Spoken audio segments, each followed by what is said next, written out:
Hello, my lovely students out there. This is ARK representing ARK9. Dear CS professional students, किसी भी हाल में ना इस क्लास को मिस मत कर देना, क्योंकि मैं बता रहा हूं तुमको, पक्का बोल रहा हूं, 4 to 5 मार्क्स का क्वेश्चन।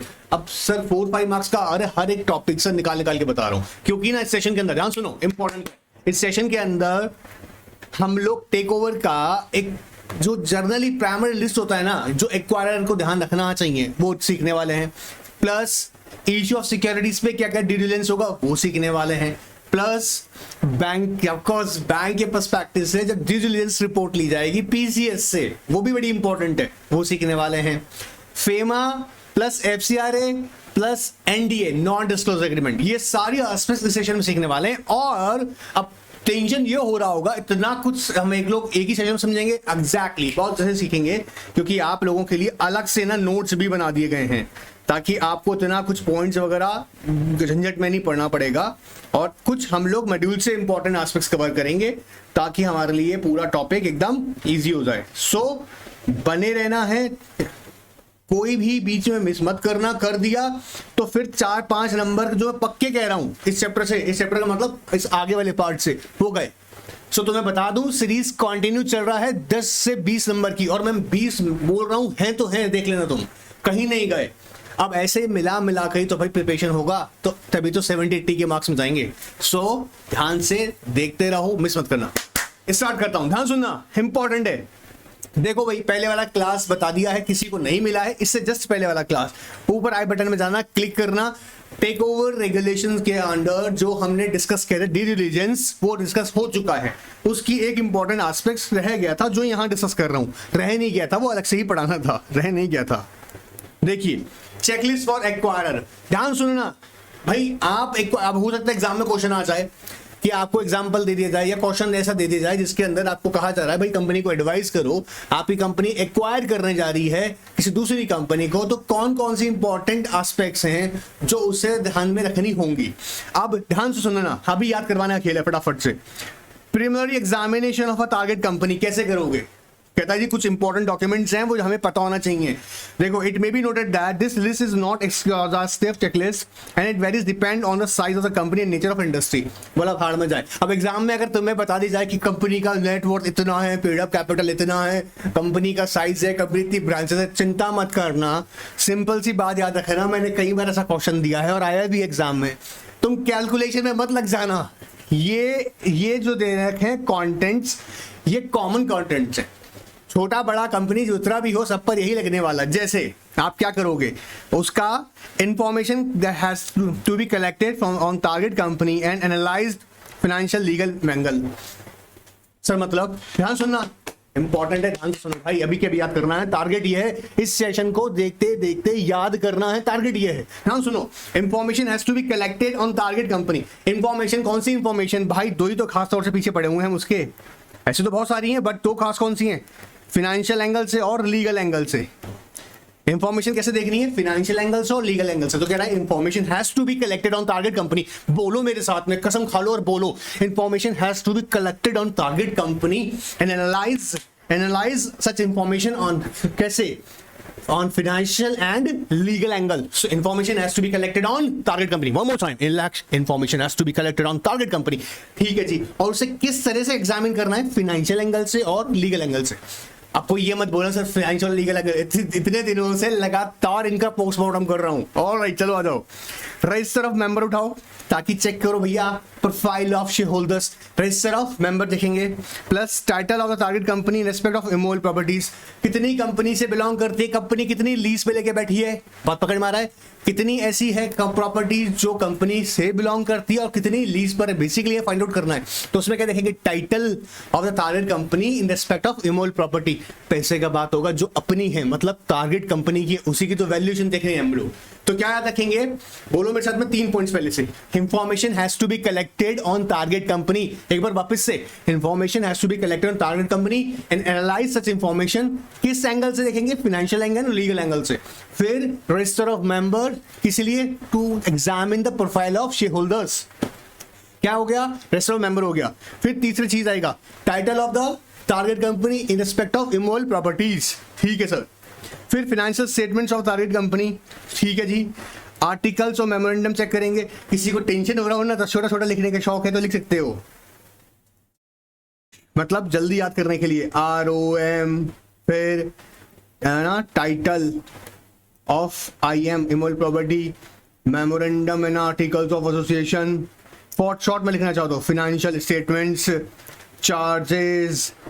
अब ऐसे कैसे भी याद हो सकता है, ये किनके लिए कह रहा हूं, जिन्हें ट्रिक पे याद करने की आदत है। ट्रिक पे याद करने का मतलब पट से पढ़ रहा याद हो गया, ठीक है सर, ठीक है। मेमोरेंडम उसका एग्जामिन करेंगे, आर्टिकल्स एग्जामिन करेंगे, उसके चार्जेस अगर क्रिएशन है वो एग्जामिन करेंगे, प्लस अगर कंपनी कैसी है, फीमा उसके एप्लीकेबल होता है तो if any relating to FDI तो भैया वो चेक करो प्रोविजंस।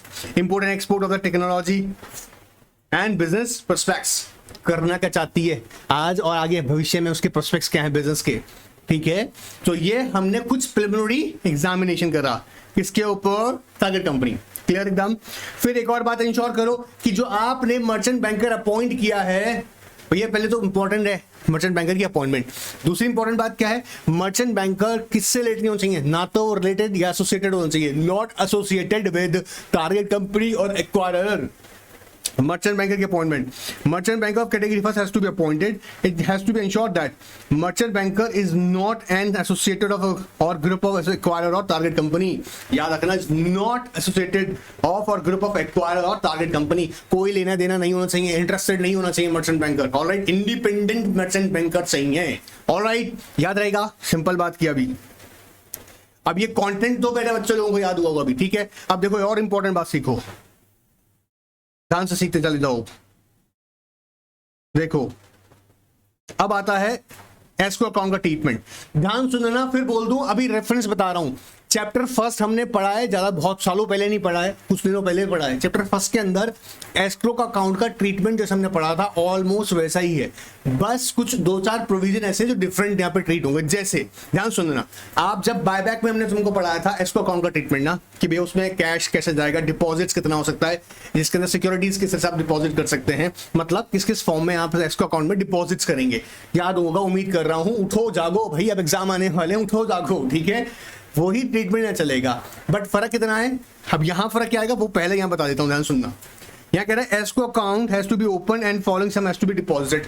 भाई एक्वायरर तेरे को पक्का ना, तेरे को इरादा है ना, तेरा पक्का, बोला हाँ इरादा है लूंगा, ऐसा नहीं है लेंगे, तो भाई ऐसा है हवा मत उड़ा, एस्क्रो अकाउंट ओपन कर और पैसा डिपॉजिट कर, नहीं तो क्या होता है, पैसे औकात है नहीं खरीदने का, हल्ला बचा दिया मार्केट में, एक्विजिशन पब्लिक अनाउंसमेंट कर दिया। और ऐसा पहले होता था, ये लूप होल था, याद रखना। सेबी टेक ओवर कोड के अंदर ये बहुत बड़ी प्रॉब्लम थी कि अनाउंसमेंट पहले हो गया, शेयर मार्केट में बूम मच गया और भाई साहब ने अपना विड्रॉ कर लिया, बोला नहीं नहीं पहले इधर ओपन कर, क्या कर, एस्क्रो अकाउंट ओपन कर, ठीक है सर, और क्या कर, escrow account shall be calculated in following manner, regulation 17 on first 500 crore 25%, ठीक है जी। और अगर 5 करोड़ से ज्यादा है, 500 करोड़ पे तो 25% अमाउंट कंसिडरेशन जो होगा, सर किसी का कंसिडरेशन, अरे भाई जो तुम एक्वायर कर रहे हो उसका अमाउंट कैलकुलेशन किया जाएगा, उस अमाउंट जितना भी तुमने ऑफर रखा है उसके अकॉर्डिंग, फिर उसके अकॉर्डिंग जो भी अमाउंट आया, for example 6 crore, so on first 5 crore 25%, and अब जो 500 करोड़ के अबव अमाउंट है उसका 10% करोड़, जैसे 500 पे तुमने 25% ले लिया, ठीक है, और हमने एग्जांपल लिया 600 करोड़ है टोटल कंसिडरेशन, तो एडिशनल कितना हो गया 100 करोड़, 100 करोड़ का कितना 10%, मतलब 10 करोड़, ये आपको इसको अकाउंट में रखना है। देखो on balance consideration additional amount equal to 10% of balance consideration. अब ध्यान सुन रहे हैं ना, कुछ इंपॉर्टेंट पॉइंट बता रहा हूं साथ में। If an open offer is made conditional, conditional offer याद आ रहा है, जिसके अंदर एक्वायरर पहले ही कह देता है कि अगर भाई मुझे इतना परसेंटेज ऑफ शेयर्स मिला ओपन ऑफर करने बाद तभी लूंगा, नहीं तो नहीं लूंगा, नहीं तो मैं क्यों झोल करूं, समझो फटाफट समझो। जैसे अज्यूम करो एक्वायरर ने कहा कि मेरी इंटेंशन है कि मैं ओपन ऑफर तो दे रहा हूं, ठीक है, लेकिन मैं चाहता हूं कि मुझे ओपन ऑफर में 30% आना चाहिए। अज्यूम कर लेते हैं, चलो एक और एग्जाम करते हैं। मान लो उसके पास ऑलरेडी 25% होल्डिंग है, उसने कहा कि मैं ओपन ऑफर दे रहा हूं, किसको, टारगेट कंपनी के शेयर होल्डर्स को। 26% मैं चाहता हूं कम से कम हो, क्योंकि तभी वो 51% पहुंचेगा। बात समझना, उसने क्या कहा कि अगर मुझे 20% ऑफर मिलेगा, कंडीशन लगा दी, अगर इतना मिलेगा तभी मैं खरीदूंगा, नहीं तो नहीं खरीदूंगा। तो ये क्या हो गया, उसने जो कंडीशन लगा दी 26% कंडीशन कि इतना मुझे पब्लिक से आना ही चाहिए। बात पकड़ में आ रहा है? ठीक है। अब अगर कंडीशनल ऑफर है तो यहाँ पे इंपॉर्टेंट चीज क्या है, minimum level of acceptance. Minimum level of acceptance कितनी बता दी हमने? 26%। ठीक है, 26% ज्यादा आ जाए वो बात अलग है, लेकिन मिनिमम एक्वायरर कह रहा है 26% तो मुझे चाहिए। आप क्या कह रहा है ऐसे केस में 100%, ऊपर लिख दो 100% ताकि दिखाई देगा अलग से ही, of the consideration payable in respect of minimum level of acceptance. तो कह रहा है मिनिमम लेवल ऑफ एक्सेप्टेंस, जैसे 26% उसने कहा मिनिमम इतना मैं चाहता हूं, तो इसका कंसिडरेशन जो भी वैल्यू आया, मान लो फॉर एग्जांपल 500 करोड़ है, तो फिर पूरा ही करना पड़ेगा। या आगे देखो, और 50% of consideration payable under the open offer whichever is higher shall be deposited into escrow account. या जो भी हम मान लेते हैं यहां पर, जो भी हमने मान लेते हैं फॉर एग्जांपल 36% ओपन ऑफर के अंदर ये टोटल आ रहा है, ओपन ऑफर में इतना हम रिसीव कर रहे हैं। अब क्या हो रहा है, ओपन ऑफर का अमाउंट हमने निकाला, वो आया, ज्यूम करो 600 करोड़, इसका 50% लगभग 300 crore, whichever is higher. तो जो भी हायर होगा, जो कंडीशनल ऑफर में मिनिमम लेवल ऑफ एक्सेप्टेंस है उसका 100% consideration, minimum level of acceptance है मान लीजिएगा 26% और वो मुझे चाहिए, तो उसका 100% कंसिडरेशन हो गया। या फिर ओपन ऑफर में टोटल जो भी ओपन ऑफर कर रहा है उसका, वो टोटल ओपन ऑफर हो गया उसका कितना, 50%, विच एवर इज हायर, वो रखा जाएगा इसको अकाउंट में। ये ट्रीटमेंट याद रखना। आगे देखते हैं, देखो अगर इनडायरेक्ट एक्विजिशन है where the public announcement has been made in terms of clause E of regulation 13 sub regulation 2, an amount in equivalent to the 100% of the consideration payable in the open offer shall be deposited in the escrow account। याद रखना, बस एक कितनी सी याद रखनी है बात, क्या इनडायरेक्ट एक्विजिशन। इनडायरेक्ट का मतलब क्या है कि कंपनी डायरेक्टली ना करके थ्रू इट सब्सिडियरी एक्विजिशन कर रही है, ऐसा केस के अंदर 100% कंसिडरेशन रखनी पड़ेगी आपको, याद रहेगा। चलिए, अब ये कंसिडरेशन किस किस फॉर्म में होगी, जैसे कैश में है या स्पेसिफाइड सिक्योरिटीज हैं, बैंक गारंटी है। ये याद करो भाई, चैप्टर फर्स्ट में तुम्हें बायबैक में डिटेल में समझाया है, याद करो। मैं तुम्हें हनुमान जी की तरफ तुम्हारी शक्ति याद दिला रहा हूं, उठो चलो आओ ना। अब देखो, ये देखो ध्यान सुनना, यहां पॉइंट नंबर सेकंड जो है, पॉइंट नंबर सेकंड मतलब रेगुलेशन का, ये कह रहा है कि अगर मान लीजिएगा सर रिवीजन आ गया तो सर अगर ये आपने बताया 500 करोड़ 600 करोड़, अब पता लगा रिवाइज हो गई, प्राइस रिवाइज हो गई, बढ़ गई तो of course according to that we will maintain the deposit in escrow account. देखो कहता है consideration payable under open offer shall be computed as provided in the sub regulation 2 of regulation 16। In the event of upward revision of the offer price or the offer size, the value of the escrow account shall be computed on the revised consideration। आपको पता है ना, कई बार क्या होता है ना, comparative bid आ जाती है। कंपैरेटिव बिड का मतलब कि जैसे एक्वायरर तो है ही, एक और एक्वायरर आ गया, उसने भी कहा मैं भी खरीदना चाहता हूँ। अब क्या हो रहा है, आप पहले तो एक उस कंपनी का शेयर 500 रुपए पर ले रहे थे, मतलब 500 रुपीज पर शेयर, उसके अकॉर्डिंग आपने डिपॉजिट किया, इतने में एक कंपैरेटिव बिड और मिल गई, किसी और का एक्वायरर ने भी आके लगा दी बिड, वो कह रहा है 510 रुपए देंगे, आपने बोला चल ठीक है भाड़ मचा, हम 600 देंगे पर शेयर, तो क्या हो गया रिवाइज। तो अगर इशू साइज में या ऑफर प्राइस में रिवीजन होगा तो उसके अकॉर्डिंग आप एस्क्रो अकाउंट में भी बैलेंस मेंटेन करेंगे।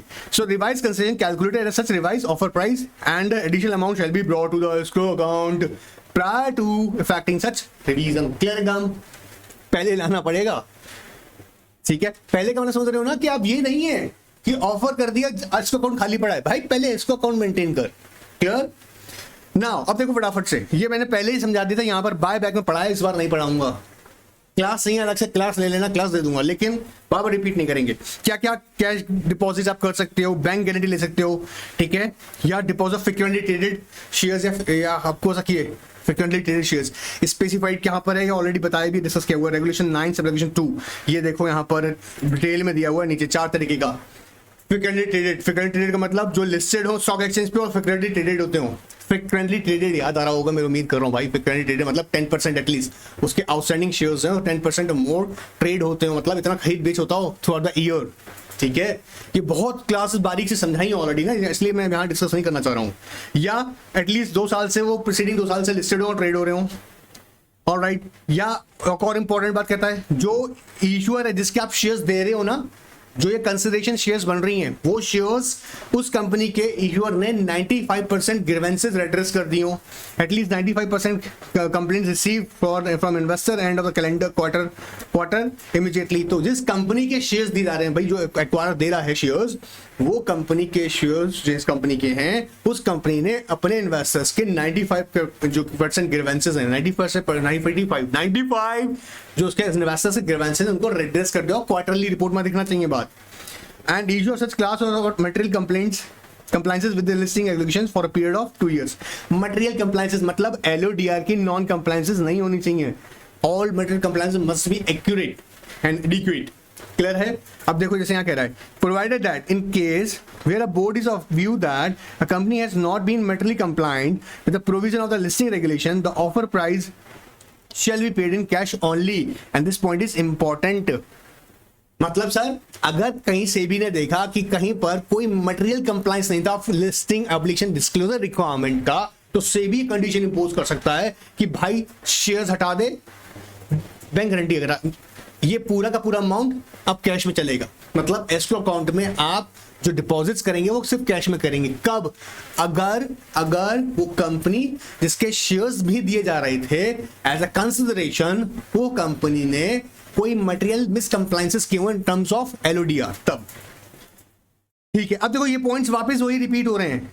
ठीक है, कि से भी भैया कंपनी के डायरेक्टर वगैरह जो हैं कोई ऐसा डायरेक्शन इशू नहीं किया हो जहां पर उनको रोका गया हो। जैसे यहाँ पे कह रहा है impact of auditor qualification if any auditor accounts issue company for 3 major preceding year does not exceed 5%।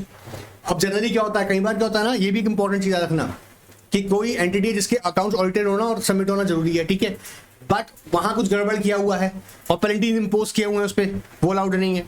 Board has not issued any direction against the issuer, not assess the capital market. So ये चीज एक बार थोड़ा सा अलग था, but अब यहां से जो एस्क्रो अकाउंट का ट्रीटमेंट है, रेफरेंस बता देता हूं किसी को लगे कि सर मेरे को कहां ढूंढना पड़ेगा। ढूंढना नहीं है तुमको, तुम्हारे ही CR का चैप्टर नंबर भाई 1 है, जिसके अंदर हमने बायबैक ऑफ सिक्योरिटीज में एस्क्रो अकाउंट डिटेल में डिस्कस किया हुआ है। एक बार क्योंकि तुमने पढ़ा हुआ है, एक बार जाके फटाक से और रिवाइज कर लो। तो यहां पर तुम्हें सब वही बातें लिखी हुई हैं, चाहे तुम यहां से रीड कर लो चाहे वहां से देख लो, सेम ट्रीटमेंट है।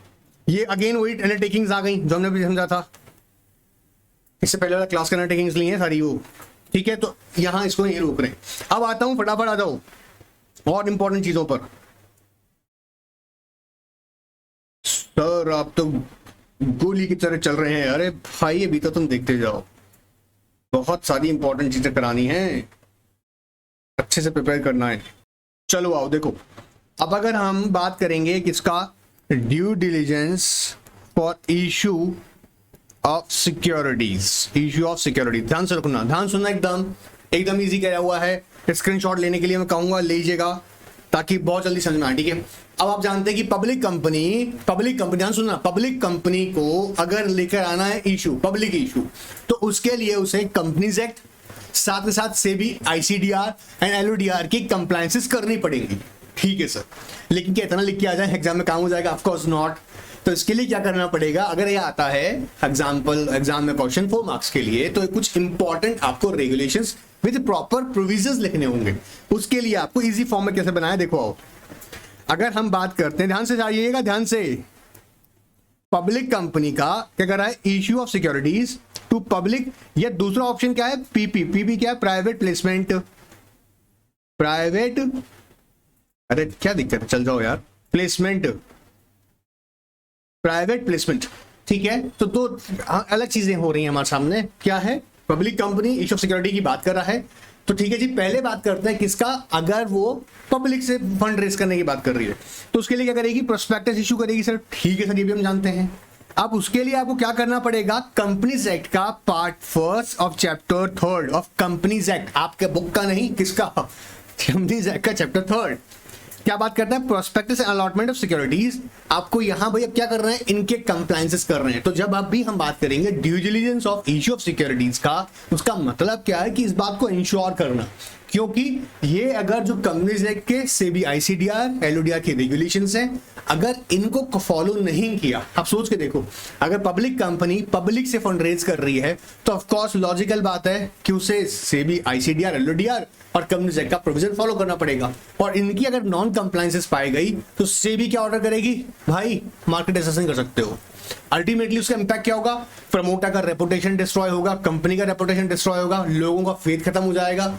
बहुत बड़ा रिस्क होता है ये, तो इसको हल्के में ना लीजिएगा, ठीक है। ये आपको करना है फ्यूचर में सर, हर बार फ्यूचर में। अब देखो कितने बढ़िया सर हैं तुम्हारे, बार बार तुम्हें फ्यूचर में कह रहे हैं, मतलब तुम्हारी पूरी चांसेस हैं कि तुम सीएस बनोगे, तो उम्मीद छोड़ो ही मत, ठीक है। ये उनके लिए कह रहा हूँ जो बार बार मेरे को कुछ मैसेज भेजते हैं कि सर होगा नहीं होगा। अरे क्यों नहीं होगा भाई, मेहनत करो, पढ़ो, हो जाएगा। आओ चलो सीखो सीखो सीखो सीखो सीखो। कह रहा issue of securities to public, ठीक है जी। पहला कौन सा रेगुलेशन है, पार्ट 1 ऑफ, कौन सा पार्ट 1 से कहां पर है, chapter 3 of companies act, prospectus and allotment securities, ठीक है सर, याद रखेंगे। और अगर यही प्राइवेट प्लेसमेंट कर रही होगी तो पार्ट 2 हो जाएगा, चैप्टर 3 का ही अपना। जी हाँ, चैप्टर 3 के 2 पार्ट हैं बेसिकली, 3 पार्ट में और भी पार्ट्स हैं चैप्टर 3 के अंदर, बट मैं प्योरली बात करना चाह रहा हूं 2 पार्ट की। कौन सी, पार्ट 1 जो बात करता है पब्लिक इशू ऑफ सिक्योरिटीज, जिसमें हम लोग बात करते हैं प्रोस्पेक्टस एंड अलॉटमेंट सिक्योरिटीज, और जो पार्ट 2 ऑफ चैप्टर 3 है, देखो यहां पर पार्ट 2 ऑफ चैप्टर 3 है, वो प्राइवेट प्लेसमेंट की बात करता है, जिसके अंदर बात करते हैं prospectus and allotment of securities. जैसे अगर कोई प्राइवेट कंपनी, ध्यान से देखना स्क्रीन पर, अगर कोई प्राइवेट कंपनी, स्क्रीन पे ध्यान दीजिएगा भाई, प्राइवेट कंपनी है, प्राइवेट कंपनी अगर राइट इशू है, बोनस इशू लाना चाहती है, तो उसको कौन कौन से कंप्लायंसेस करने पड़ेंगे, 2। एक तो पार्ट 2 ऑफ चैप्टर 3 के, जो कि प्रोस्पेक्टस एंड अलॉटमेंट सिक्योरिटी है, एंड चैप्टर 4 जिसके अंदर share and capital debenture of companies act 2013, ये इसको फॉलो करना पड़ेगा। किस कब, जब प्राइवेट कंपनी क्या लेकर आएगा, right issue and bonus issue, ठीक है, ठीक है सर। अब देखो इसके अलावा राइट इशू है, बोनस इशू है, इसको भी हम इसमें ही कवर कर रहे हैं।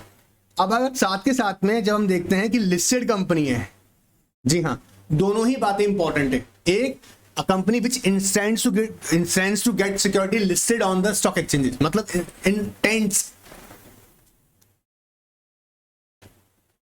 इंटेंशन चाहती है, तो उसके लिए भैया आपको रूट है आईसीडीआर को जाना पड़ेगा, ठीक है। और एक ऑलरेडी लिस्टेड है, तो आईपीओ की बात हो रही होगी या फिर एफपीओ की बात हो रही होगी। आईपीओ कब, जब फर्स्ट टाइम लिस्टिंग करने जा रहे हैं। एफपीओ जब ऑलरेडी लिस्टेड है। सर ये बातें तो हमने खूब अच्छे से रेट रखी हैं। मेरे पास कुछ महान बच्चों के मैसेज होते हैं, महान बच्चे, मैं किसी का नाम नहीं लूंगा, लेकिन महान बच्चों के मैसेज होते हैं जो ऐसे ऐसे क्वेश्चन पूछते हैं, तो उन्हें बार बार बोल रहा हूं भाई, समझ में आ रहा है। आओ अब देखो, सेबी के अंदर रेगुलेशन एंड रूल्स भी फॉलो करने पड़ेंगे भाई। आपको डीडी करना है, डिलिजेंस करना है, तो कंपनीज एक्ट के पर्सपेक्टिव से हमने भी यहाँ पर कुछ रेगुलेशन सीखे। ये पहले इंश्योर करो इनमें कोई गड़बड़ नहीं होनी चाहिए। फिर लिस्टिंग के, लिस्टेड कंपनी है ऑफकोर्स, क्योंकि पब्लिक इशू आ रहा है तो ऑफकोर्स लिस्टेड होने वाली हो, हुई नहीं होगी तुम हो जाओगी फर्स्ट टाइम अगर कर रही हो। बात पकड़ में आ रहा है। एक और चीज बता दूं उन बच्चों को, ध्यान से सुनना, जब कंपनी फर्स्ट टाइम पब्लिक से फंड रेज करती है तो उस टाइम वो अनलिस्टेड ही है, ठीक है, अनलिस्टेड कंपनी है। लिस्टेड कब होगी, जब सिक्योरिटीज आएंगी एग्जिस्टेंस में। बात पकड़ में आ रहा है। तो क्या करना है, SEBI ICDR to regulation 2009 and 2018, amendment की बात 2018, ओके, एंड एलओडीआर रेगुलेशन 2015। दो इंपॉर्टेंट बातें। आईसीडीआर रेगुलेशन क्या कहता है, condition for public issue, right issue. अब वो क्या क्या कंडीशन होती है, आओ देखो फटाफट से, याद करनी है मेरे साथ में, याद भी हो जाएंगे। देखो, condition for IPO and FPO, जैसे pricing in public offering, pricing in public offering, आपने देखा होगा कि हम रिटेल को और अपने एम्प्लॉयज, रिटेल इन्वेस्टर्स को, अपने एम्प्लॉयज को कुछ प्राइसेस में डिफरेंसेस देते हैं। वहीं मिनिमम प्रमोटर कंट्रीब्यूशन हम एक्सपेक्ट करते हैं। इसमें अमेंडमेंट के साथ क्लास ऑलरेडी अवेलेबल है, जिसने नहीं देखी देख लेना। इसकी ऑलरेडी एक अमेंडमेंट्स आ चुकी हैं, पुराने मत चल देना, 2 साल पुराना चल रहा हो कुछ। Plus restriction on transferability of share of promoter contribution, जिसमें लॉक इन पीरियड लगता है, एडिशन पे नहीं लगता है, याद होगा, इसमें भी लेटेस्ट अमेंडमेंट्स बताई थी। मिनिमम ऑफर टू पब्लिक, ये भी याद होगा। रिजर्वेशन कैटेगरी, किसके लिए कितना परसेंटेज ऑफ इशू रखना है हमको, plus disclosure in offer documents. ये कंडीशंस हमें ड्यूरिंग द आईपीओ, मतलब आईपीओ लाने से पहले ये इंश्योर होना चाहिए और मेंटेन भी करना है, आईपीओ हो या फिर एफपीओ, ये कंडीशंस हैं। अब ड्यू डिलिजेंस का मतलब क्या है कि कंडीशन आपने सेटिस्फाइड कर रहे हो। वहीं पर साथ के साथ जब एलओडीआर की बात हो रही होती है तो हम ये भी ध्यान रखेंगे कि company periodical, quarterly, half yearly, annually, event based, ये सारे डिस्क्लोजर टाइमली दे रही हो। बात पकड़ में आ रहा है? अब ये मेरा बच्चा लोग, तुम इसको पहले स्क्रीनशॉट ले लो। स्क्रीनशॉट इसलिए ले लो ताकि इजी रहे। अब क्योंकि स्क्रीनशॉट ले लोगे तो तुमको यहां मेहनत नहीं करना पड़ेगा इतना कुछ, यहां पर सारी मेहनत करके रख दी आपके लिए। फटाफट ले लो स्क्रीनशॉट। आई होप ले लिया होगा। अब नहीं लिया तो वापस वीडियो को बैक करो, ले लो। अब जैसे एक पैराग्राफ में आपको सिर्फ आपकी नॉलेज के लिए रीड करवा देता हूं। जैसे देखो, आओ, the scope and comprehensiveness of the issue of security due diligence is important not only from a legal standpoint of view, avoid liability, but also from the reputational perspective, as the reputation of the company and its promoter and other participants may be significantly vanished.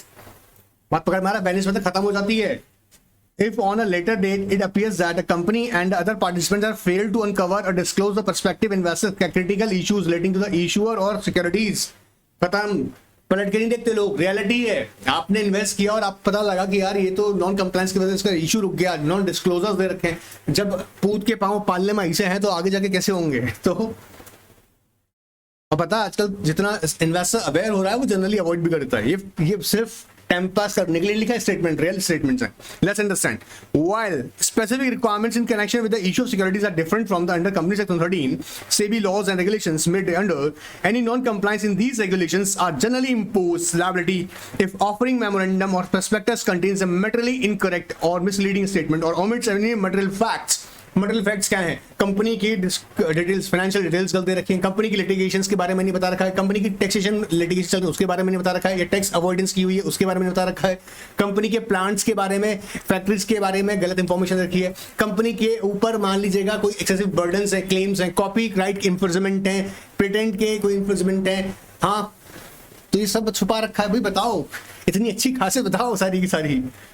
However, in certain conditions, the complete issue of the securities stand cancelled, and the violation of any applicability liability provision may result in a liability for offering the participants in a particular issue and underwriters. These liability provisions emphasize the need for careful preparation. अब ये एक बार read करना है, लेकिन मैं तुम्हें बता दूं जो मैं बताया हुआ है एग्जाम में आएगा। Then you simply quote all these regulations. और ये लिखने के बाद हमको नीचे मेंशन करना है क्या, यही if company do not comply with such these regulations, in that case the reputation of the company will not only liable, company will not only legally liable, you know what, but as well as company reputation or its promoters and other participants, you know, reputation will be vanished, ये भी खत्म हो जानी है। So this is very important that while company would come with IPO or FPO right issue or other issues like bonus issues, in that case company must ensure that it has complied with the all applicable rules and regulations। चलिए अब देखो यहाँ आता है due diligence report for bank. बड़ा interesting है। भगवान से उम्मीद है कि तुम आओ जल्दी जल्दी फील्ड में और ऐसी प्रैक्टिस करो, देखो मिलेगा बहुत मौका। आरबीआई कहता है कि भाई तुम कौन हो? सर हमें बोरोड कंपनी, हम बोरोइंग करती हैं। बोला अच्छा, तो बोले जाओ पीसीएस के पास, प्रैक्टिसिंग कंपनी सेक्रेटरी के पास, और उससे ड्यू डिलिजेंस रिपोर्ट लेकर आओ। क्या लेकर आओ? Due diligence report. So due diligence report for banks, मतलब बैंक के पास कंपनी को चाहिए पैसा, कंपनी चाहिए किसके पास? बैंक के पास। बैंक कहेगा पीसीएस से आप मुझको अपनी रिपोर्ट लाके दिखाइएगा, तभी हम आपको फंड देंगे। तो अब क्या होगा? Sorry, due diligence report format बनाना पड़ेगा। क्या आगे एग्जाम बनाएंगे? सिंपल सा फॉर्मेट है। ड्राफ्टिंग वाले बच्चे यार तुम लोग तो इतना तो फॉर्मेट तो तुम लोग सीख ही गए हो। इसके मेन कंटेंट जो है ना, इतने सारे जो थे, ये जो इतने सारे हैं 25 कंटेंट्स, इसका निचोड़ यहाँ निकाल दिया गया है। तो अभी एक एक हम पकड़ के याद करेंगे, अभी के अभी याद करेंगे कंटेंट्स, ठीक है? मेनली ये कंटेंट्स ही हैं। ये फॉर्मेट तो स्कूल का बच्चा भी रेडी कर लेगा, छोटे से छोटे क्लास का भी। ये फॉर्मेट इतना बड़ा डिफिकल्ट नहीं है। फॉर्मेट में क्या रेफरेंसेस हैं वो अलग से सिखा देंगे, चिंता ना करो। कंटेंट्स आपके एग्जैक्टली क्लियर होने चाहिए कि अगर पीसीएस जब रिपोर्ट देगा किसको देगा? किसी कंपनी को। किस लिए देगा? ताकि वो कंपनी बैंक जाए। किस लिए जाए? भैया बोरिंग्स करनी है। तो बोरिंग्स करने के लिए सर क्या इशू हो गया? पीसीएस इंश्योर करता है कि ये जो कंपनी है जो आप बैंक के पास पहुंच रही है, इसका बोर्ड स्ट्रक्चर, इसका शेयर होल्डिंग पैटर्न, इसका चार्जेस, ऑलराइट, इसके मेमोरेंडम एंड आर्टिकल्स, मतलब all aspects related to company certified करके बता रहे हैं हम, मतलब बेस्ट ऑफ द नॉलेज बता रहे हैं, ताकि उसके बेसिस पर बैंक आगे फर्दर स्टेप ले सके। अब देखो जैसे क्या क्या एस्पेक्ट्स आते हैं इस रिपोर्ट के अंदर, जैसे composition of board of directors and changes during the period. During the period का मतलब जो ये रिपोर्ट आई है ये बेसिकली हाफ ईयरली बेसिस पे बनाई जाती है। कैसे बनाई जाती है? हाफ ईयरली बेसिस पर। तो इस हाफ ईयरली बेसिस में कोई डायरेक्टर्स में चेंजेस आया होगा वो बताया जाएगा। कंपोजिशन ऑफ बोर्ड डायरेक्टर समझ में आ रहा है ना, executive, non executive, women director, independent director, ये पूरा डिटेल बताना पड़ेगा, ठीक है।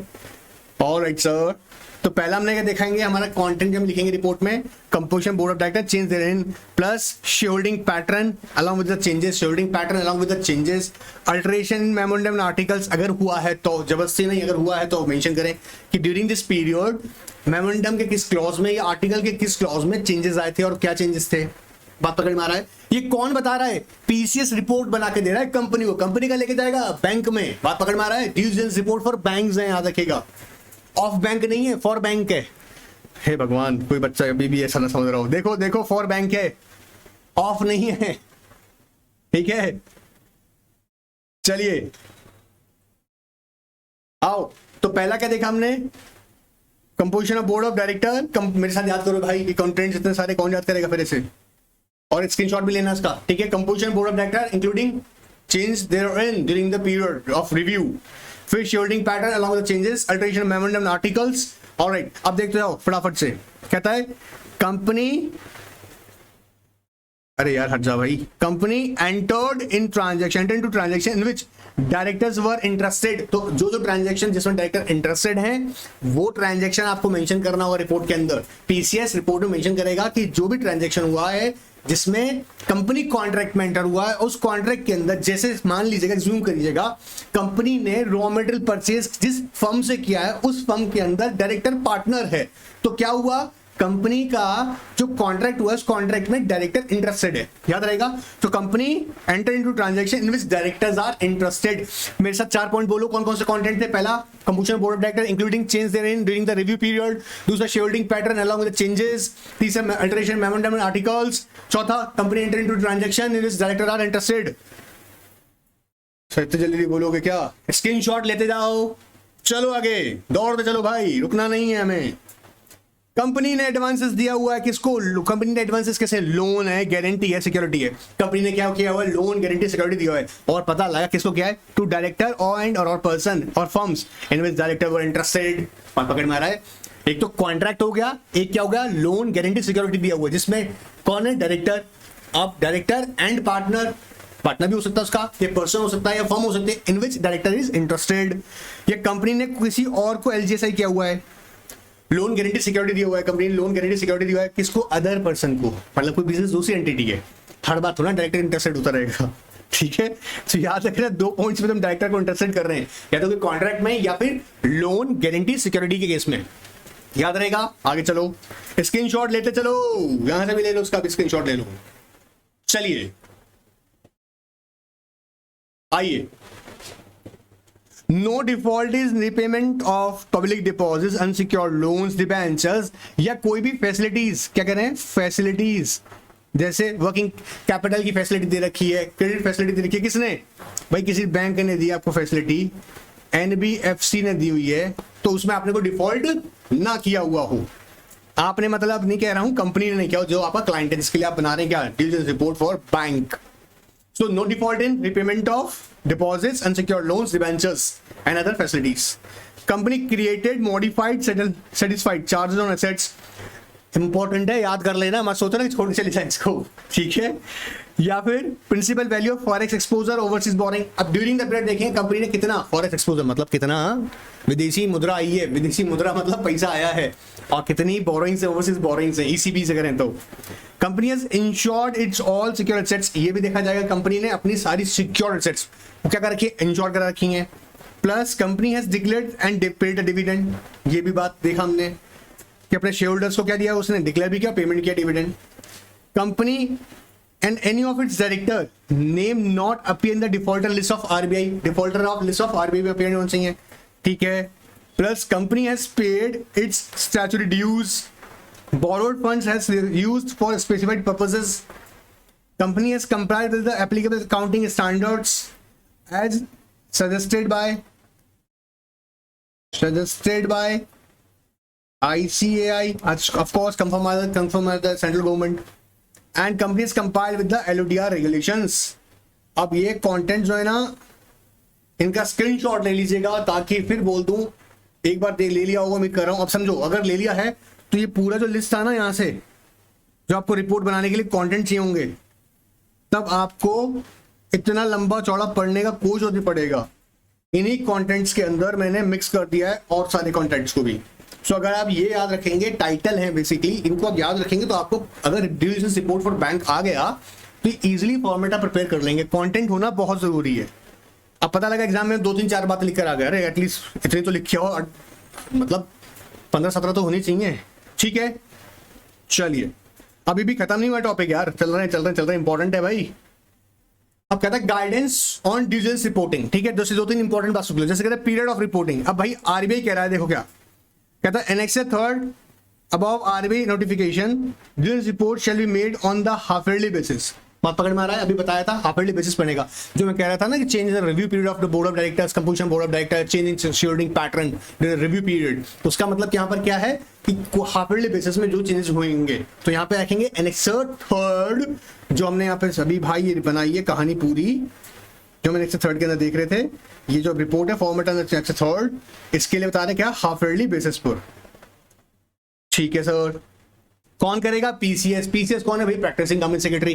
कहां पता लगेगा इसके बारे में, सेक्शन 2 क्लॉज 2, बोलो section 2 clause, sorry section 2 sub section 2 of government secretaries act 1980 में डिफाइन किया हुआ है, person who is not in full time employment, जो पर्सन फुल टाइम एम्प्लॉयमेंट में नहीं है और is a member of the ICSI having the practice certificate can conduct due diligence report for bank. अब देखो यहाँ कुछ और इंपॉर्टेंट बातें इन्होंने बोली, जैसे right to access records and methodology for due diligence reporting. PCS को ये राइट है कि भाई वो कंपनी के बुक्स, पेपर्स, मिनट बुक्स हैं, फॉर्म्स हैं, रिटर्न्स हैं, वो एसेस कर सकता है जब वो ड्यू डिलिजेंस रिपोर्ट बना रहा होगा। बात पकड़ना। To enable the PCS to issue diligence report, company मतलब borrower should provide the PCS access to all times to book, paper, minutes books, forms, material files and various statutes under various statutes। जैसे सेबी के अंदर किया हुआ है या आपने taxation में किया होगा, कम्युनिटी एक्ट में किया होगा, सब जो अलग आपने किए फाइल, बुक्स हैं, बोलो मेरे साथ में, books, papers, forms, returns, documents, records of the company, whether kept in presence of the applicable laws, otherwise whether kept in registered office or company or elsewhere। चाहे आपने रजिस्टर्ड ऑफिस में रखे हों चाहे कहीं और रखे हुए हों, सही है भाई, हमको देने पड़ेंगे आपको। which consider essential for the purpose of diligence reporting, PCS shall be entitled to require from the officer or agents of the company such information explanation as he thinks fit for the purpose of reporting। However, depending on the facts and circumstances, he/she may obtain a letter of representation from company in respect of matters where verification by PCS may not be practicable for matters like disqualification of directors है, show cause notice received है, person or concern in respect of directors are interested।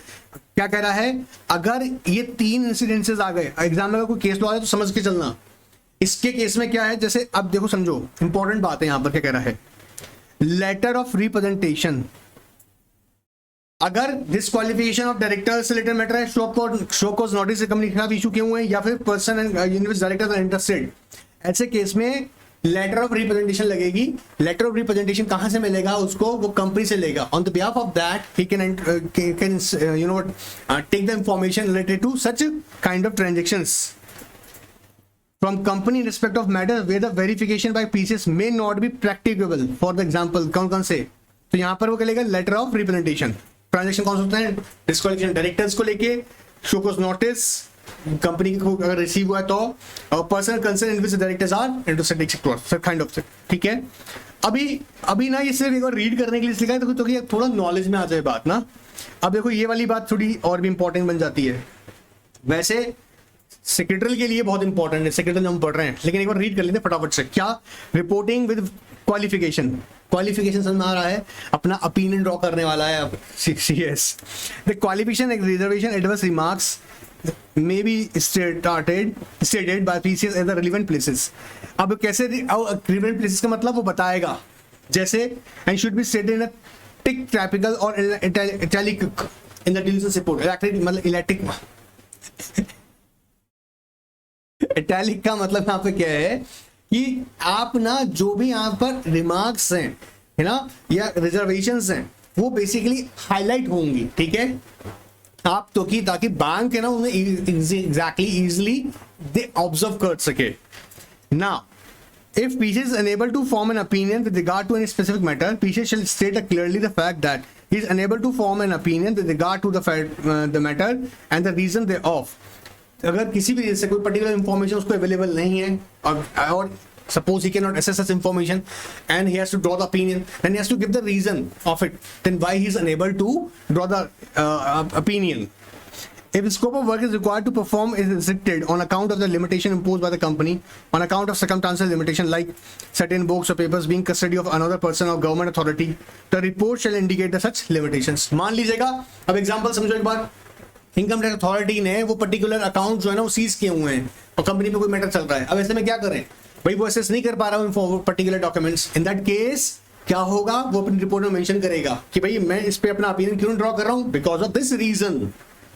If such limitations are so material as to render the PCS incapable of expressing any view, opinion, the PCS should state that in the absence of any necessary information and records, she is unable to report a compliance or compliances otherwise by the company। याद रहेगा। अब देखो, PCS shall have due regard to the circulars and classifications issued by the Reserve Bank of India from time to time। It recommended that specific reference of such circular at the relevant places in the report shall be made whenever possible। ये दिखना पड़ेगा, इसलिए कहते हैं ना पढ़ाई लिखाई करा करो, आरबीआई के अपडेट सर अवेयर होना जरूरी है जब आप ये तुम रिपोर्ट बनाकर दे रहे होगे। आ जाओ, अब देखो आरबीआई कहता है भाई पीसीएस, जब तुम पे हम इतनी बड़ी रिस्पॉन्सिबिलिटी देते हैं, तुम पे इतना भरोसा कर रहे हैं, तो हमारा भरोसा ना तोड़ना।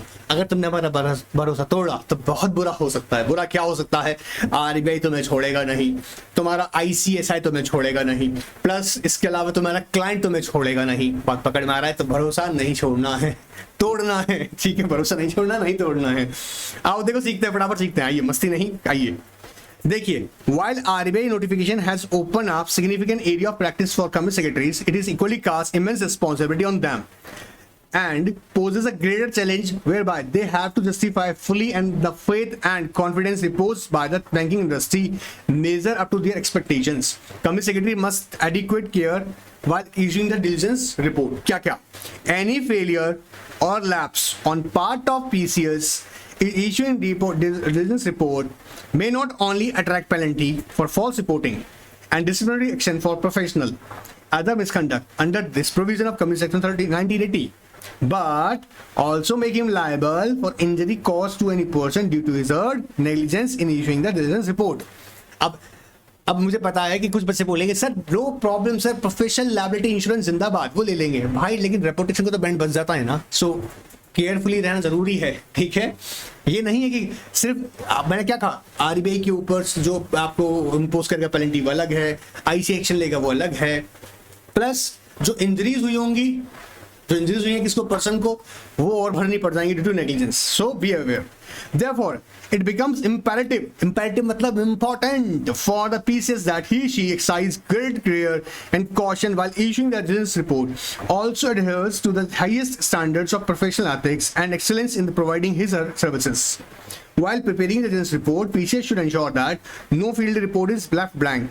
If अगर लगता है कि भाई ब्लैंक नहीं छोड़ना है, आप ब्लैंक छोड़ सकते हो, उसका मिसयूज हो सकता है, तो आपको क्या करना है, अगर कोई फील्ड है पर्टिकुलरली एप्लीकेबल नहीं होती है तो उस पर लिखेंगे नील या नॉट एप्लीकेबल। जैसे मैंने अभी कहा चेंज इन मेमोरेंडम, अगर कोई चेंज हुआ है तो आप उसमें बताएंगे, टिक मार्क करेंगे। अगर चेंज नहीं हुआ है, समझो चेंज नहीं हुआ है, तो in that case not applicable mention करेंगे। Now, if there is nothing to be reported or field not applicable to the company, then PCS should write nil or not applicable in this case।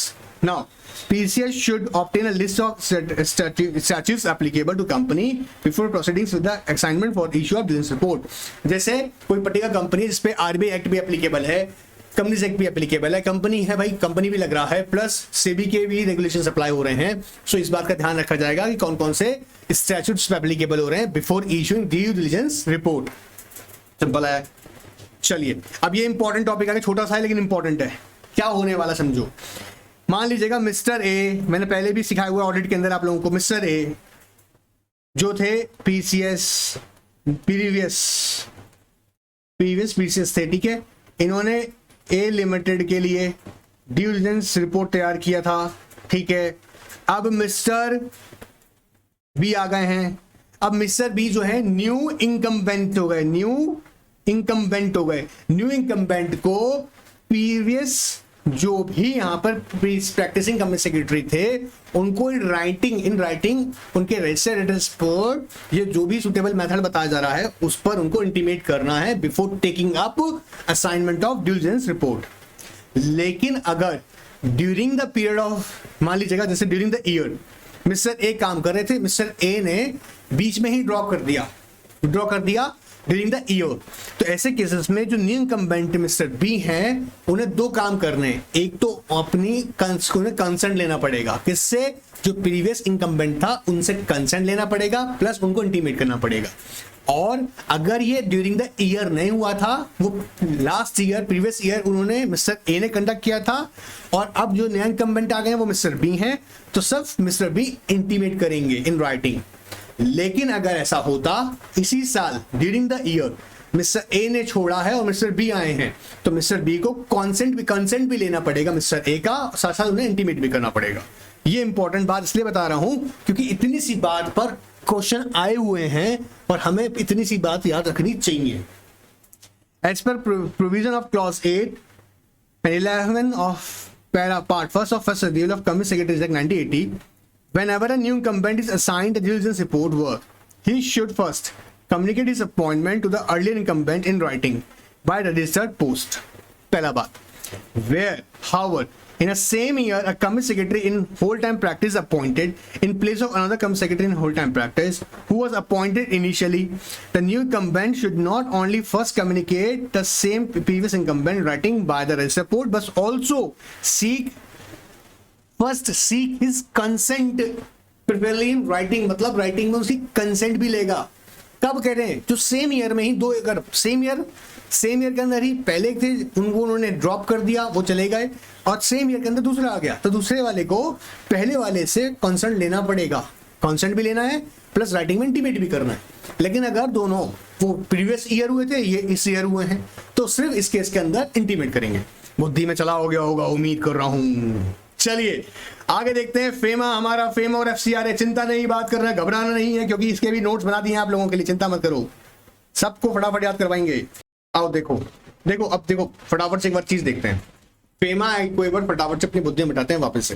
Foreign exchange management act, जब हम इसके context में diligence की बात करेंगे तो पहले एक बार देख लेते हैं बेसिकली इसका मेन पर्पस क्या है। आपने देखा कि फेमा जो है क्या क्या बात करता है, govern the foreign currency in India. ये पॉइंट्स याद कर लेना, क्योंकि मुझे पता है पुराना पढ़ा हुआ होगा तो हो सकता है याद ना हो, ठीक है। दूसरा काम क्या है इसका, facilitate the external trade, balance the payment, क्योंकि भैया फॉरेन करेंसी फॉरेन एक्सचेंज का बात होने वाला है, इसलिए balance the payments, promote orderly development and maintaining the foreign exchange market in India. अब पहले समझना, यहां पर पहले से काम आप लोग जानते होंगे ना, फेमा का काम क्या था, फेमा जब इंट्रोड्यूस हुआ था, रेगुलेट करना। रेगुलेशन से काम नहीं चलेगा, आपको रेगुलेट करना नहीं पड़ेगा, सिर्फ उसे मैनेज भी करना है प्रॉपरली, ताकि मैनेज हो तो फॉरेन एक्सचेंज मार्केट डेवलप हो, मेंटेन हो।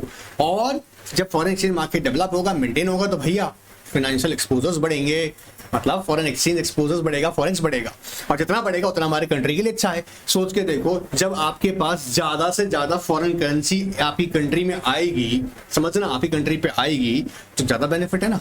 आप सोचो, आप चीजें ज्यादा बेचोगे और आप अपनी सर्विसेज ज्यादा बेचोगे आउटसाइड इंडिया और ज्यादा पैसा आएगा, तो कंट्री के पावर बढ़ेगा करेंसी कंट्रोल करने का।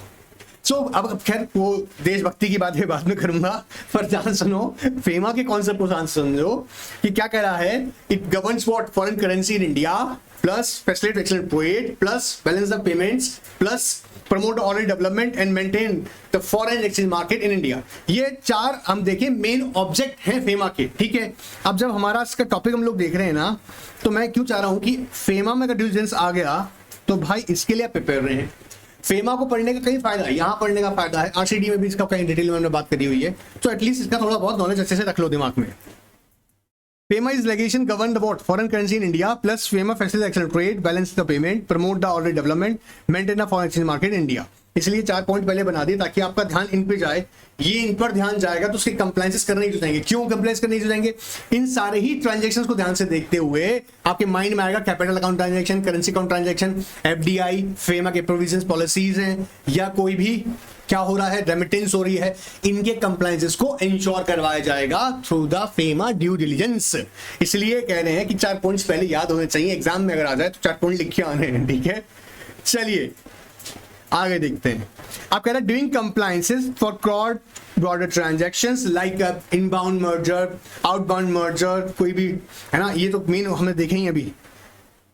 are a big challenge for the companies covered in the FEMA. Further, increase the flow of funds, inbound, outbound mergers, increase of the level of travel, check on the compliance in context of FEMA. Foreign exchange, sorry. This requires companies to keep a eye on FEMA foreign exchange transactions in the context of sectoral caps. भाई हर एक sector में तो allowed नहीं है FDI, but बहुत सारे sectors हैं, जैसे इंश्योरेंस सेक्टर में बोला आओ खूब पैसा लाओ 100% एफडीआई लेंगे, बैंकिंग में भी लिमिट इंक्रीज किया हुआ है, रिटेल में भी किया हुआ है, but there are some certain sectors which are completely prohibited. जैसे जनरली आपने ऑब्जर्व किया होगा निधि कंपनीज में डायरेक्टली अलाउड नहीं है पैसा, ठीक है। ऐसे बहुत सारे हैं, सिर्फ एग्जांपल दे रहा हूं। एक तो investment caps to circumvent the from the huge penalties, इसलिए पेनल्टी से बचने के लिए आपको टाइमली और इंश्योर करना होगा through DD. The FEMA DD helps to avoid damaging circumstances and helpful in ensuring compliance of foreign exchange laws. FEMA diligence cover all type of cross-border transaction, import, export, debt, funding, equity capital infusion, transfer of shares. अब क्या क्या इसमें cover करते हैं, exam में आएंगे, हम ये लिख के आएंगे बड़े अच्छे से। कैपिटल अकाउंट ट्रांजेक्शंस अगर हैं उनके डिटेल दीजिएगा, अभी उम्मीद कर रहा हूँ उतना तो पता होगा ना। करंट अकाउंट ट्रांजेक्शंस हैं, कैपिटल अकाउंट ट्रांजेक्शन मेरे बच्चों लोगों को उम्मीद है पता होगा, और करंट अकाउंट ट्रांजेक्शन जैसे आप जनरली देखा होगा ना, बिजनेस पेमेंट्स करनी है ना, आपने एम्प्लॉयज का सैलरी पेमेंट्स करना है, ट्रैवल पे है, टूर्स पे हैं, बिजनेस विजिट्स हैं, ये कवर हो रही हैं। करेंसी अकाउंट ट्रांजेक्शंस हैं। सो क्या क्या इंश्योर करना है, कैपिटल अकाउंट ट्रांजेक्शन के बारे में, करंट अकाउंट ट्रांजेक्शन है, करेंसी ट्रांजेक्शंस हैं, plus regulation and master direction issued by the RBI, plus FDI policy and approvals.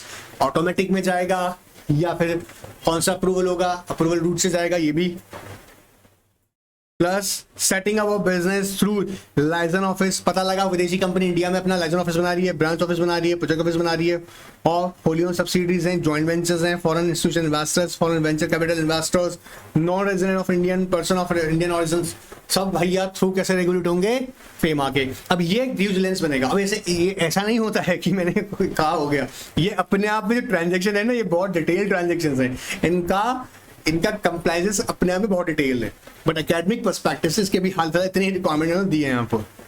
सो अब एग्जाम में आएगा तो at least first we mention these 4 points. The main aim of FEMA to govern the foreign currency in India, facilitate excellent trade, balance the payments, promote orderly development and maintain the foreign exchange market in India। अब कह रहा है जी जैसे जैसे क्या हो रहा है, inflow of the funds increases, inbound and outbound mergers increases, and we were just increase the import, export, other facilities like issue of securities to non-resident. In that case, it is mandatory to comply with the FEMA provisions, and the non-compliances attract a huge amount of penalties. In that case, companies are required to consider diligence in these contexts, whether like capital account transaction है, current account transaction, currency account transactions है, FDI policies हैं, या guidelines circulars issued by the RBI। इतना easy है यार, फट से याद हो गया होगा। Alright, setting up license office, branch offices कर खोले अपने wholly owned subsidiary की बात करी जाए तो इंटरनेशनल एंगल पे, इंडिया में अगर wholly owned subsidiary खेल रहे हो तो नहीं बात कर रहे हैं, ठीक है। चलिए एफसीआरए की बात कर लेते हैं, फटाफट आ जाइएगा, ये भी एक सिंपल टॉपिक है हमारे सामने। FCRA foreign contribution regulation act, मैं उम्मीद करता हूं मेरे बच्चों को याद होगा। फॉरेन कंट्रीब्यूशन, फॉरेन कंट्रीब्यूशन का मतलब क्या है? फॉरेन सोर्सेज से आना पहला पैसा। फॉरेन सोर्सेज का मतलब क्या है? कोई फॉरेन एंटिटी है, मतलब कोई ऐसी एंटिटी जो किसी और कंट्री से है, वो कंट्री जो परमिटेड कंट्री है, वो क्या दे रही है? कोई किसी भी तरह का डोनेशन डिलीवरी ट्रांसफर, बोलो मेरे साथ में, डोनेशन डिलीवरी ट्रांसफर किसको कर रही है? एनजीओस को या फिर एलिजिबल पर्संस को इन इंडिया। अब वो पैसा जो आ रहा है, उस पैसे को हमें ध्यान से देखना है कि एलिजिबल पर्सन, जो एलिजिबल पर्पसेस हैं, जी हाँ, जो अलाउड पर्पसेस हैं, उन्हीं के लिए इस्तेमाल किया जा रहा हो। तो मेन जो कंसर्न है एफसीआरए का, वो क्या है? जो एनजीओज हैं, जो सोशल चैरिटेबल, कोई economic educational, social charitable economic educational purpose carry कर रही हैं, अगर वो फॉरेन सोर्स से, फॉरेन कंट्रीब्यूशन, फॉरेन सोर्स से, फॉरेन सोर्स का मतलब समझ में आ रहा है? कोई एंटिटीज है, ऑर्गेनाइजेशंस हैं, ऑर्गेनाइजेशन है, गवर्नमेंट है, इंडिविजुअल्स हैं, कौन? फॉरेन के।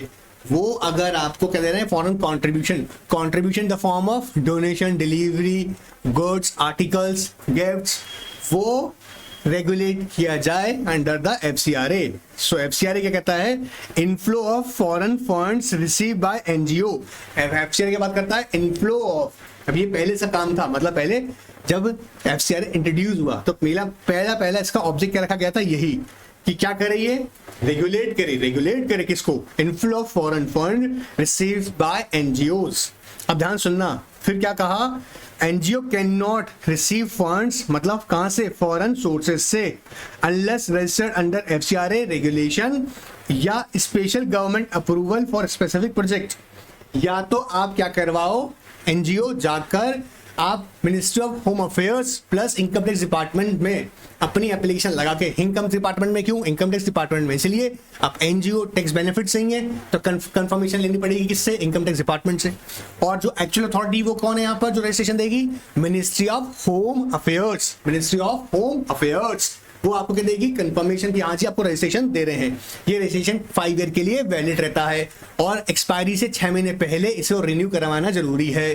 तो ये तो हो गया रजिस्ट्रेशन का काम, सर्टिफिकेट ले लिया। अब आपको लगता है जी हमें ये काम बार बार नहीं करना, हमें फॉरेन सोर्सेज से बार बार पैसा नहीं लेना है, तो इसके लिए आप किसी स्पेसिफिक प्रोजेक्ट के लिए, जैसे एजुकेशन हो सकता है, सोसाइटी के कोई स्पेसिफिक काम के लिए हो सकता है, रिलीजियस पर्पसेस के लिए हो सकता है, ठीक है, इसमें भी एनजीओ एक specially government ministry of home affairs से परमिशन ले सकती है।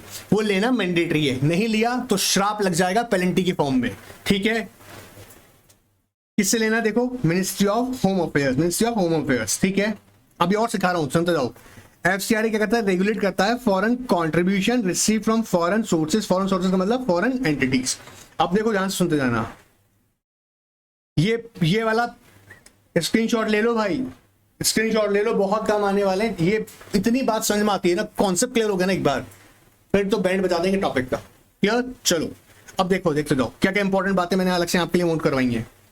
एनजीओज इन इंडिया, देखो NGOs in India are categorize under 3 legal categories: society, trust and limited company. आप एनजीओ 3 तरह से चला सकते हैं, सोसाइटी क्रिएट करके, ट्रस्ट क्रिएट करके, ये लिमिटेड लायबिलिटी के फॉर्म में, जो आप सेक्शन 8 में पढ़ते हैं। These may be founded for specific cultural, economic, educational, religious and social purposes. अब इनका पर्पस क्या हो सकता है बनाने का? कोई कल्चरल, इकोनॉमिक हो सकता है, एजुकेशन हो सकता है, रिलीजियस हो सकता है, या फिर सोशल पर्पस हो सकता है। These organizations are क्या heavily regulated by the respective state and government agencies। जैसे देखो, सोसाइटी कहाँ है? सोसाइटी रजिस्टर ऑफ सोसाइटी में रजिस्टर्ड होगी। ऐसे ही पब्लिक ट्रस्ट अंदर ट्रस्ट डीड के थ्रू होगी, वही लिमिटेड लायबिलिटी अंदर सेक्शन 8 में जाकर रजिस्टर्ड होगी। ये अपने अपने तरीके से होंगे। तो एनजीओ हमारे 3 तरह से चल रही है यहाँ पर, ट्रस्ट में फॉर्म में, बोलो मेरे साथ में, ट्रस्ट के, सोसाइटी के फॉर्म में, और लिमिटेड कंपनी, ठीक है सर। अब आगे देखो, इनकम टैक्स डिपार्टमेंट, ध्यान से भाई स्क्रीन पर जाओ, स्क्रीन पर ध्यान दो।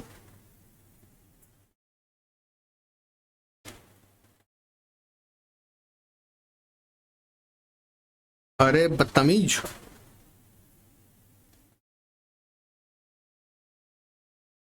जस्ट अ मिनट, देखो आओ। Income tax department and ministry of home affairs regulate registration and require all NGOs to file annual return, tax return. And याद रखना, वेरी वेरी इंपॉर्टेंट एस्पेक्ट, सबसे ज्यादा मेन पर्पस जो है डिलीजेंस का वो यही है, एफसीआरए के अंदर कि ये एनजीओज, चाहे वो सोसाइटी है, ट्रस्ट है या लिमिटेड कंपनी के फॉर्म में, they must compile with the annual tax return filing and submit audited account statement to their respective agencies. All type of NGOs are treated equally under the Income Tax 1961. ठीक है जी.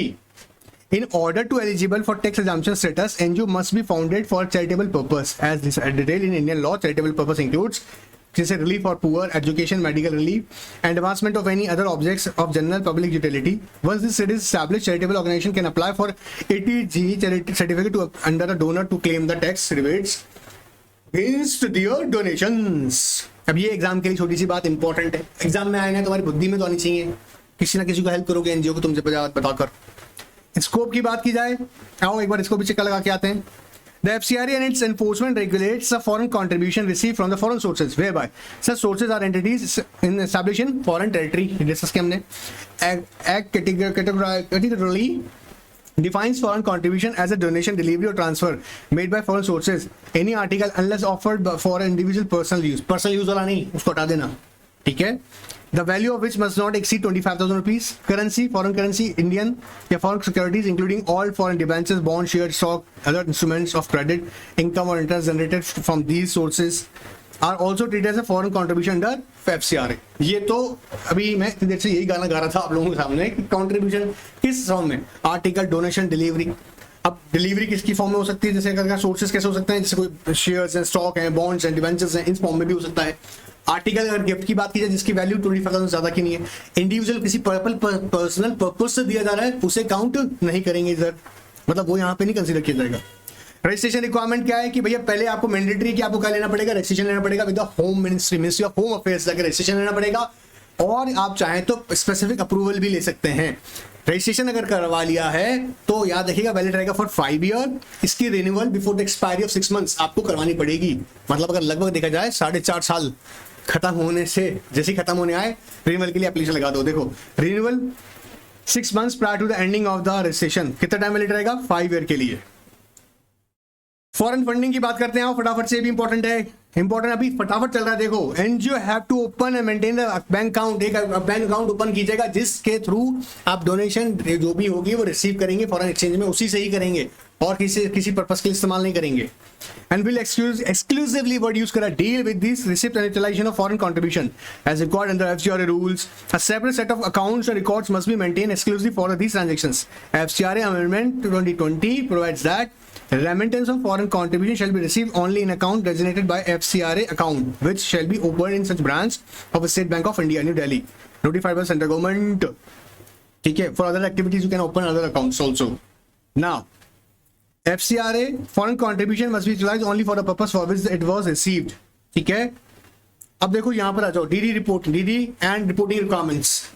Sir मैं तो इतना ही पढ़ के जाऊंगा या जाऊंगी, ऐसा नहीं है, पूरा पढ़ के जाना. जो बताया जा रहा है वो तो पढ़ के जाओ कम से कम. The most important reporting requirement under FCRA is commission of annual return. क्या कहा था अभी, एनुअल रिटर्न सबसे इंपॉर्टेंट एस्पेक्ट है इसका. All NGOs are required to submit their annual accounts to central government, मतलब ministry of home affairs within the 9th month. कब से करना है ये पीरियड याद रहना चाहिए, 9th month closure of the previous financial year, and this return has to be included details of the contribution received, namely sources and manner which it is received.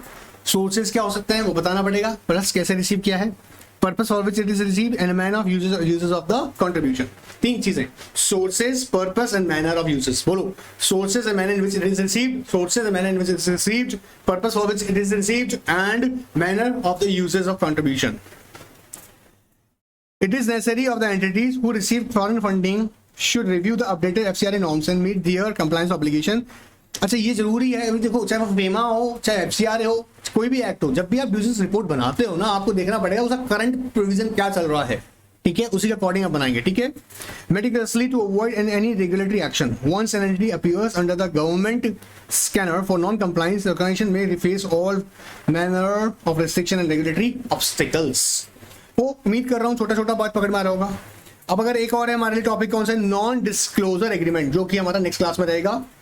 इसको भी कराएंगे। नॉन डिस्क्लोजर एग्रीमेंट के बारे में बहुत देर से बहुत बार बताया पुराने क्लासेस के अंदर, बहुत पुराना नहीं, अभी रिसेंट क्लासेस बता रहे हैं कि जो भी कॉन्फिडेंशियल इंफॉर्मेशन, जैसे क्या हो सकती है कॉन्फिडेंशियल इंफॉर्मेशन, कोई रिसर्च एंड डेवलपमेंट से रिलेटेड एस्पेक्ट्स है, कॉपीराइट से रिलेटेड एस्पेक्ट्स है, बिजनेस सीक्रेट्स हैं, या सेल्स के बारे में कंपनी की, ये सारी क्रूशियल इंफॉर्मेशन हैं जो पब्लिकली अभी अवेलेबल नहीं है जी।